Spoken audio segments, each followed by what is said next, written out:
नीलांजन शमाभाषम रविपुत्रम यमाग्रजम छाया मार्तंड संभूतम तम नमामि शनैश्चरम। जय श्री शनिदेव, जय श्री राधे कृष्ण। आप सभी का आपके अपने YouTube चैनल पे बहुत बहुत स्वागत है।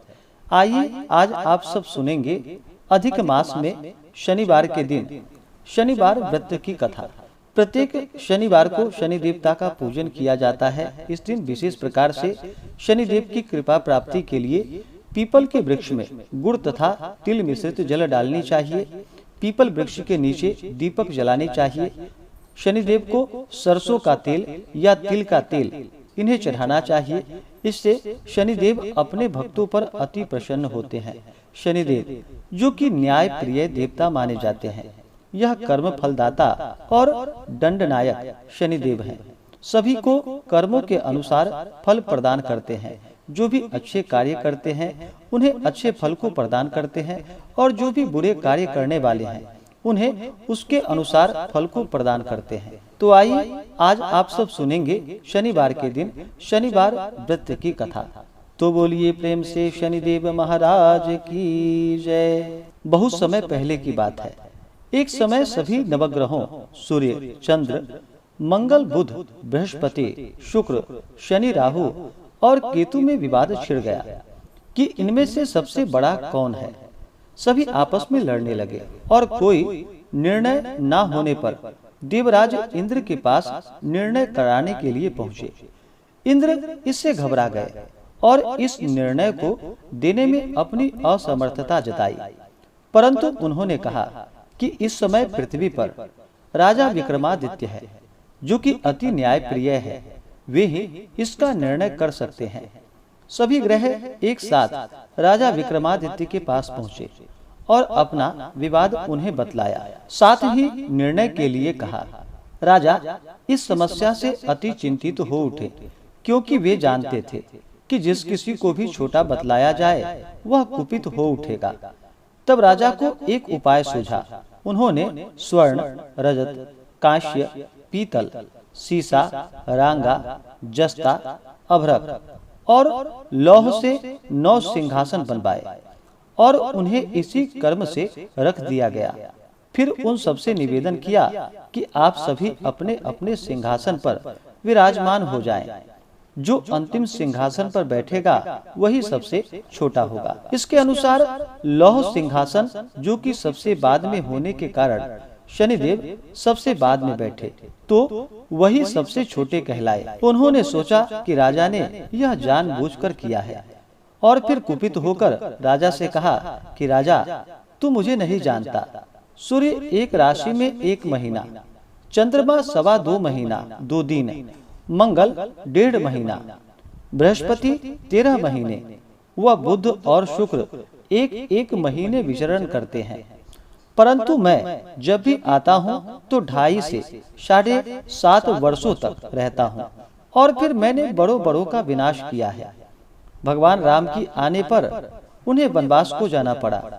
रावण की आने पर उसकी लंका को बंदरों की सेना से परास्त होना पड़ा। अब तुम सावधान रहना। ऐसा कहकर कुपित होते हुए शनिदेव वहां से चल पड़े। अन्य देवता खुशी खुशी वहां से चले गए। कुछ समय के बाद राजा की 7.5 आई। तब शनिदेव घोड़ों के सौदागर बनकर वहां पर आए। उनके साथ कई बढ़िया घोड़े थे। राजा ने जब यह समाचार सुना तो अपने अश्वपाल को अच्छे घोड़े खरीदने की आज्ञा दी, और फिर उसने कई प्रकार के अश्व देखे और उसे खरीदे। फिर उसमें से एक सर्वोत्तम घोड़ा, जो कि राजा को सवारी हेतु दे दिया। राजा ज्यों ही उस पर बैठा, वह घोड़ा सरपट वन की ओर भाग चला। भीषण वन में पहुंचकर वहां से वह अंतर ध्यान हो गया और राजा भूख प्यास से भटकता रहा। तब एक ग्वाले ने उसे पानी पिलाया। राजा ने प्रसन्न होकर उसे अपनी अंगूठी दे दी, और फिर राजा अंगूठी को देकर वहां से नगर की ओर चल पड़ा। वहां जाकर अपना नाम उज्जैन निवासी बीका बतलाया। वहां एक सेठ की दुकान में उसने जल इत्यादि पिया और कुछ समय विश्राम किया। भाग्यवश उस दिन सेठ की बड़ी बिक्री हुई। सेठ ने उसे खाना खिलाने के लिए प्रसन्न होकर अपने घर को लेकर गया। वहां उसने एक खूंटी पर देखा कि एक हार टंगा है, जिससे कि खूंटी निगल रही थी। थोड़ी देर में पूरा हार गायब था। तब सेठ ने आने पर देखा कि हार गायब है। उसने समझा कि वीका ने ही उसे चुराया है। उसने वीका को कोतवाल के पास पकड़वा दिया। फिर राजा ने भी उसे चोर समझकर उसके हाथ पैर कटवा दिए और फिर वह चौरंगिया बन गया। नगर के बाहर उसे फेंकवा दिया गया। वहां से एक तेली निकल रहा था, जिसे देखकर उस पर दया आई और उसने वीका को अपनी गाड़ी में बिठा लिया। वह अपनी जीभ से बैलों को हाँकने लगा। उस काल राजा की शनि दशा समाप्त होने वाली थी। वर्षा काल आरंभ होने पर वह मल्लाहार गाने लगा। तब वह जिस नगर में रहता था, वहां की राजकुमारी मनभावनी को वह इतना भाया कि उसने मन में ही प्रण कर लिया कि वह उस राग गाने वाले से ही विवाह करेगी। उसने दासी को ढूंढने के लिए भेजा। दासी ने बतलाया कि वह एक चौरंगिया है, परंतु राजकुमारी ना मानी।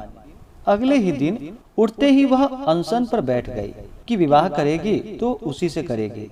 उसे बहुत बार समझाया गया, पर वह न मानी। तो उसके पिता राजा ने उस तेली को बुलावा भेजा और विवाह की तैयारी करने को कहा। फिर उसका विवाह राजकुमारी से हो गया।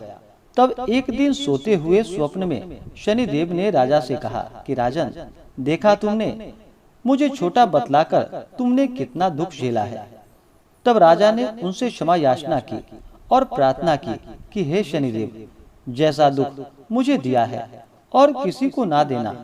शनिदेव मान गए और कहा कि जो मेरी कथा कहेगा, व्रत रखेगा, पूजा करेगा, उसे मेरी दशा में कोई दुख नहीं होगा।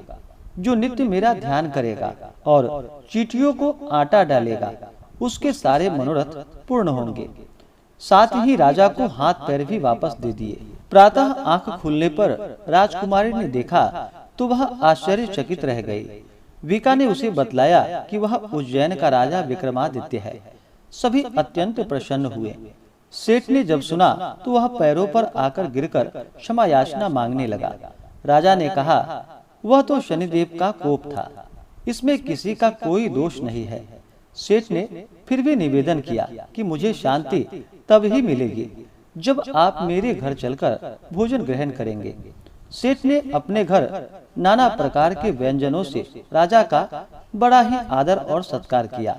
साथ ही सबने देखा कि जो खूंटी हार निगल गई थी, वह अब उसे उगल रही थी। सेठ ने अनेकों मोहरे देकर राजा का धन्यवाद किया और अपनी कन्या श्री कंवरी से पानी ग्रहण करने का निवेदन किया। राजा ने इसे सहर्ष स्वीकार कर लिया।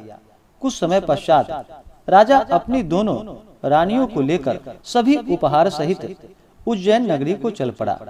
वहां पर पुरवासियों ने सीमा पर ही उनका स्वागत किया। सारे नगर में दीपमाला हुई। वह सब ने खुशी मनाई। राजा ने घोषणा की कि मैंने शनिदेव को सबसे छोटा बतलाया था, जबकि असल में वही सर्वोपरि है। तब से सारे राज्य में शनिदेव की पूजा और कथा नियमित रूप से होने लगी। सारी प्रजा ने बहुत समय खुशी और आनंद के साथ बिताया। जो कोई शनिदेव की इस कथा को सुनता है या पढ़ता है, उसके सारे दुख शनिदेव की कृपा से दूर हो जाते हैं। तो बोलिए प्रेम से शनिदेव महाराज की जय। तो आशा करता हूँ कि यह जानकारी आपको अच्छा लगा हो। ऐसे ही ज्ञानवर्धक जानकारियाँ प्राप्त करने के लिए हमारे इस चैनल पे अगर आप नए हैं तो चैनल को लाल बटन दबा करके सब्सक्राइब करें। साथ में बेल आइकन घंटी को दबाएं ताकि मेरे वीडियो का नोटिफिकेशन आपको समय से मिलता रहे। वीडियो को लाइक करें, शेयर करें। सुखी रहें और स्वस्थ रहें। जय श्री राधे कृष्ण। धन्यवाद।